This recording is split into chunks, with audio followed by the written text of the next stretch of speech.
The vestment you see here is a late example of what was called a story vestment. The story vestment would tell the life of a saint. And here we have the story vestment of Saints Anne and Joachim, the parents of Our Lady. The story vestment was in the possession, we believe, of the Tailors' Guild of Aberdeen at the time of the Reformation. And it does not appear in the account of the displenishment of the items in St Nicholas Church. Now, the priest at Kemney was the chaplain to the Tailors' Guild. St Anne was the patron saint of the Tailors' Guild and of the linen trade, which was incorporated with it, but was also the patron saint of Kemney. So it is highly probable that the vestment may have been taken from Aberdeen to Kemney, where it later appears, according to the Innis Review, as one of the white vestments that were at Haworthy's. But the story is the story of St Anne and Joachim. It's been remade onto a more modern fabric.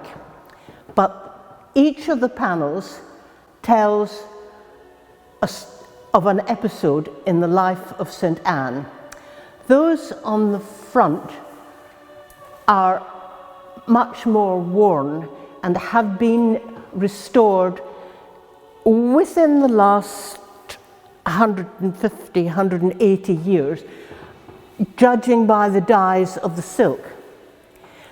But the vestment on the back is in much better condition. You have here at the bottom, one of the panels here, admittedly it's been a bit truncated, is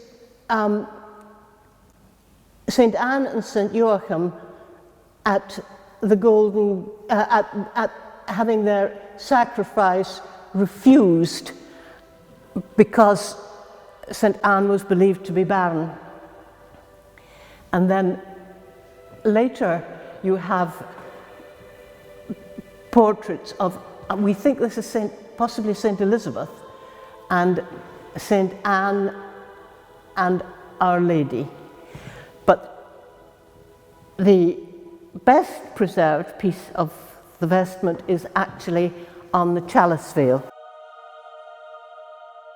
And here you have the wedding. The embroidery is in remarkably good condition. You can tell the quality of the vestment by the features of the saints. Now, it's known for a fact that when it came to the Flemish vestments, there were master embroiderers made the designs for the vestments to be executed in the workshops. People like Roger van der Weyden, the master Flamey, and even Jan van Eyck were designing vestments. So perhaps owing to the influence of Mary of Gelders, we have a really top-notch piece here. Thank you so much for watching these videos about the Scottish Catholic Heritage Collections Trust and our wonderful treasures. Blair's Museum is located just outside of Aberdeen, and we are open from April until September. And you can learn about visiting arrangements and how to book your ticket at www.schct.org.uk. And when you get here, you can learn all about the history of Catholicism, Mary Queen of Scots, the Jacobites. You can help us by purchasing goods from our shop. You can also do that online, or you could also support us by donating to us online.